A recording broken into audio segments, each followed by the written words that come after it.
The extra funny thing about this is that Louen actually comes mounted on a horse to start the campaign, so you won't see this unless you specifically select it. Or in the case of Noldor here, if you forget to actually select a mount in multiplayer, then you're stuck with Foot Louen. But if there's ever a matchup to actually take Foot Louen unironically, it is against the Tomb Kings, who historically have struggled against tanky foot characters. And of course, Louen on foot does have regeneration. He also maintains 20% physical resistance from Blessing of the Lady. And of course, not the most HP in the world, but 50 melee defense, 60 melee attack, 90 armor, and of course a very small hitbox, being a Footlord. So as janky and weird as it is, you know, in this patron practice session, was Noldor and myself, we were thinking, you know, should we reload this? And I thought, you know what, let's just play it out and see what happens. Foot Louen might be decent here. We've also got a Paladin and some men-at-arms with polearms, Holy Wardens of Lamazontal, peasant mobs, and some foot squires in the back, more foot squires over here, spearmen at arms with shields, and lots of questing knights, companions of Quenelle, more questing knights over here, and over here we've got Knights of the Realm and questings, plus a mounted yeoman for some extra pressure. For myself, Arkan the Sinister leading the way, nasty, nasty spells, and 2 Kemerian War Sphinxes. People who don't know, this is quietly one of the top 10 single entity monsters in the game, in my opinion. Very good, dominated Warhammer 2 multiplayer for basically as long as it was released. And yeah, it's got a lot going for it. Decent charge bonus, armor, okay-ish stats, decent armor piercing damage, but really fantastic animations. It's kind of like a ground manticore. Also has a Howdah with 200 range. These little skeleton bros in the back shooting some bows. Don't really do too much, but might provide a little bit of extra leadership debuff. And to back them up, we've got a couple of Necrotechs healing and this insanely strong bound blinded item. Probably better to have these guys on chariots, but I was running a bit thin on funds as I do have these 2 Shopti Greybos as well, including the Arawar and of course the Skeleton Horsemen. So we're going to be teeing off. I'll be shooting my Shoptis in here. Single target, the single shots, regular Shopti focused on the Paladin. And of course, multi-shot, Chosen the Gods going after the infantry to great effect here. Certainly savaging those Holy Wardens and also doing some nice damage to those Foot Squires in just a moment, hopefully. We'll see. Meanwhile, on the opposite side, though, I'm going to dive in with the Kemerian War Sphinx. Notice how my skeletons might as well not exist here. Like, you bring skeleton spears because you think, like, oh, you know, they have an anti-large bonus because they're skeletons. But no, their lance formation mass means that questing knights can just basically act like they don't exist to a degree. I mean, certainly they don't want to be caught up in sustained combat for too long against them, but War Sphinx going on both sides here. Got a couple of quick tear outs on some mobs. That was kind of my idea, was dive in quick after the mobs, get them running, and then start to go after some more important targets. Foot Louen stabilizing here, though. He's got Stand to Your Ground active, Sword of Corone as well, debuffing the melee defense of all these units. Holy Wardens backing him up. Glowing swords, just like Foot Louen. Oh, striking down that skeleton. But here comes Arkan with a steel chair. The evil cackle as he knocks Louen to the ground, pulls around for another charge there. But of course, Louen can take it no problem. He'll sustain just fine in that fight. Meanwhile, Noldor's turned my flank, taking this hill position, charging downhill now with all of these knights and the mounted yeomen. Also a little bit sloppy with my Ushabti micro here, letting them get caught by slow foot squires. It's definitely not ideal, but I'm trying to prioritize micro elsewhere at the moment, like with these War Sphinxes, and yeah, the skeletons are just getting absolutely crushed, unfortunately, which is definitely going to be a problem for me, but at the same time, the War Sphinxes will be able to sustain for quite some time, even against the questing knights, especially as I heal them, and if I can fight with the Necrotect and the Kemerian War Sphinx together against these questing knights, that blinded effect will significantly debuff their stats, obviously, and allow me to fight much more effectively in a grind. Normally, questing knights would grind down. I mean, they have better stats than the War Sphinxes, although they are going to bleed models over time because of the high weapon strength, or high-ish. Not incredible, but decent. Excuse me. Yeah, more again meant as anti-infantry, but just really the animation set. And, I mean, there's a few factors going into the War Sphinx being fantastic, but anyway. Diving in once again to the Peasant Spears here. Louen continuing to hold out. I'm actually dedicating some resources to try and snipe him here, which I probably shouldn't be, to be honest. you know, the Spear Leeches and, like, focusing Arcan's own attacks on him, ultimately, I mean, he is going to be able to sustain through much of that damage, and realistically, unless I were to maybe get him with both of the War Sphinxes at the same time, it'd be hard to really burst him down. And although the War Sphinxes are fantastic in many ways, they do also have a tendency to get distracted, especially for a relatively low threat target like Louen, as he is on foot. Here, though, we managed to get him singled out, and again, kind of getting distracted, not really proccing an attack animation. Finally goes off, and with that anti-infantry bonus, should be able to get some damage done. But with Lion Shield, Lewin's up to 74 melee defense.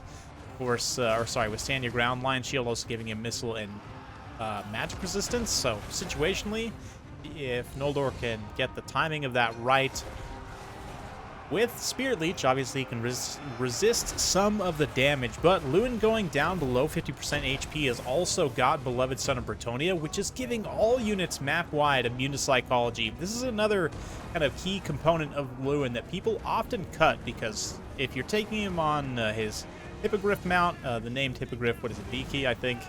Or Beaky, I don't know. Anyway, yeah, it's decently expensive. A lot of people would have a tendency to cut that, because it's like, Lewin's probably not going to get below 50% HP, and if he is, it's a problem. Here, though, in this type of a situation where he can kind of, you know, tank out some damage, eat some damage in the face, and then still maintain, still be able to survive, you know, get some screening here, and now that is providing a significant buff as my terror component, which is super important for getting rid of these low-tier infantry units, especially. It's not going to be there at all, right? So with my own support units completely evaporated, this is going to be a problem, although again, with the restores, with Liber Mortis giving physical resistance and extra leadership, I should be able to sustain this fight for quite some time, so I don't think I'm completely out of this yet.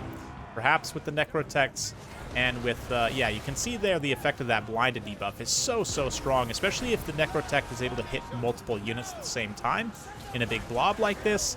Can be a little bit tricky, because on foot, as you can see, the Questing Knights actually have enough mass to just kind of bully him around, so it's going to push him away from important targets. This is maybe one reason to take the Chariot, although with Lance Formation mass specifically, I don't know that the Chariot would make enough of a difference. I think probably Questing Knights still surround and kill him, and since the Chariot is a bigger target, they can get more models in contact at the same time. They probably kill him even faster than on foot. I don't know, I haven't tested it, but just a theory.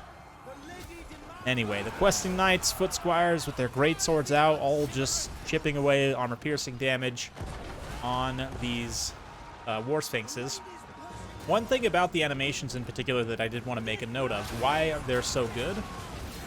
Monsters, when they have animations that sort of carry them across the battlefield, tend to avoid taking attacks, right? Because, like, if a unit is preparing to do an attack animation and all of a sudden this thing dives, you know, several meters like that attack animation right there, as this Dwellers goes off and I mistakenly just summon some skeletons directly into it, let's all take a minute to appreciate how just brain dead of a play that was by me, not gonna lie. But anyway, so the attack animations, yeah, as they kind of carry them away, and Tomb King's monsters in particular, like the Scorpion and the War Sphinx, do have a tendency to do this. They just avoid taking attacks, right? There's oftentimes, like, the units will not do their attack animation, then kind of have to like follow on. So it's a little bit awkward, and it makes fighting these units like weirdly kind of strange. Not exactly what you would expect. Like, given this War Sphinx's raw stats, you wouldn't necessarily expect them to perform that great here, but Arcan goes down as I'm pontificating about animations. King Louen still just surviving into the late game, just about at his healing cap, but I think he might have actually administered the crippling blow there to Arcan. That Sword of Corone also very underrated in terms of being a very strong support ability. Anytime you can get an area of effect, like armor, what is it, armor and melee defense debuff, it's very significant, right? Yeah, armor and melee defense, so down to 65 armor, that does mean that, like, the non-AP Knights of the Realm, these Spearmen, are going to be fighting much more effectively. Even Louen himself with his non-AP damage on foot, right? With that Sword of Corone active. A great little synergy piece. And, of course, Dwellers is very strong, as is healing. Noldor definitely made the right call by taking Lore of Life here, and utilizing both of those spells to good effect. But, I mean, I could also see a weird build where you take Louen on foot, maybe, and take, like, Curse the Midnight Wind and layer them on top of each other for a cheeky little armor debuff. Probably not very good. Or just, probably more effective as, like, I don't know. Yeah, Lore of Life, it's hard to pass up on right now because Dwellers is so good. Who knows, maybe it'll get nerfed in a future patch, but... like, War Sphinxes have been grinding it out for some time. This will continue as one dies. But the other one's slowly starting to lose its leadership. Once the Necrotechs are gone, especially, they lose that in courage.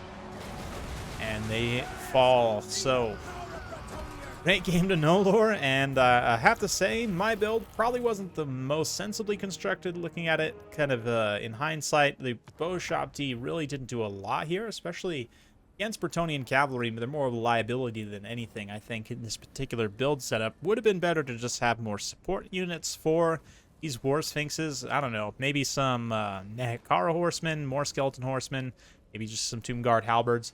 I don't know, though. For me, the skeleton infantry is so low mass that they just get bullied super hard by lance formation now. It's kind of hilarious, to be honest. Don't get me wrong. I'm a big fan of that interaction. I think Undead definitely deserve it.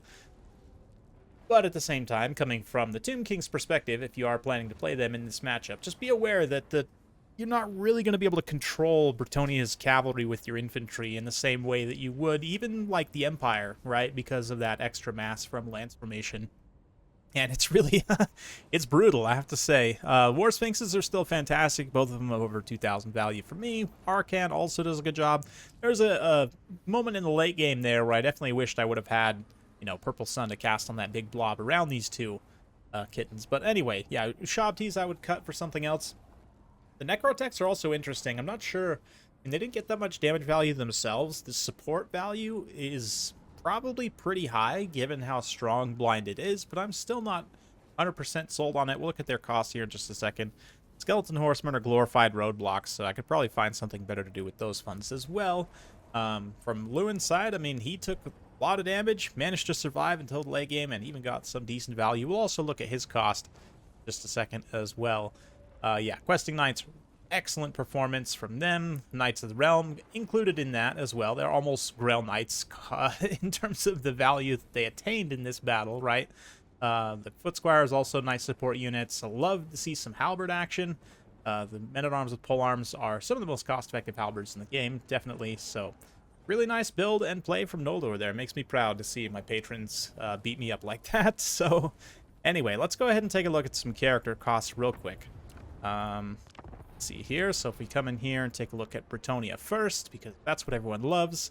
Louen on foot with all his stuff is 1850, which is not crazy cheap, but at the same time, realistically, you could probably come in here and cut Foe Seeker, depending on the matchup. If you're not, I mean, the only reason you'd be taking him on foot is to prevent him from getting sniped to a degree, or just like Tomb Kings again. It's kind of a weird case where they don't have great tools for killing armored foot lords that are, you know, very tanky. He doesn't really have any charge defense, but does come with a Immune Psychology baseline, which is nice.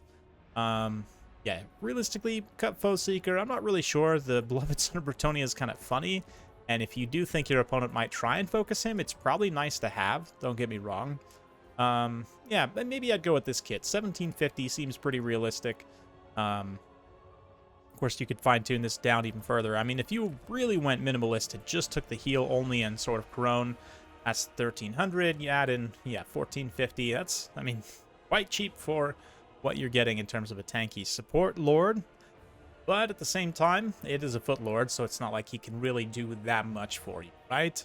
And speaking of Tomb Kings also, let's just quickly talk about Necrotech. So, I have talked about this a little bit before in recent videos, but yeah, he's got a lot going for him. This Vambraces of the Sun is what you want, though. That blinded contact effect is super, super strong.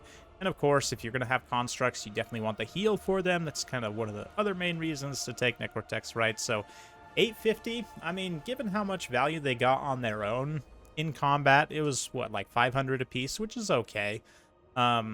Plus an extra 350 for support value really isn't too much to ask for. I mean, the heals by themselves was probably enough to justify you know, at least half their value. I'm not really sure. You guys let me know what you think in the comments down below.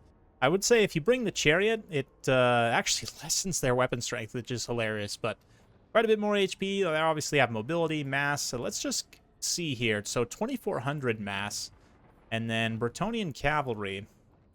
Fortunately, we won't be able to see it with lance formation active, but we can still come in here and look. Yeah, 1100. I want to say it goes up to what, like 1600 with lance formation on, plus 50% mass. Yes, so yeah, 1650, right? So I don't know. I still don't know that that's enough of a difference. Maybe someone can try it and let me know down in the comments. Hopefully you enjoyed this video, though. If you do like this sort of content, be sure to like, subscribe, hit that bell notification button. Every time I upload a new video, you'll be notified. Thanks again. We'll see you next time.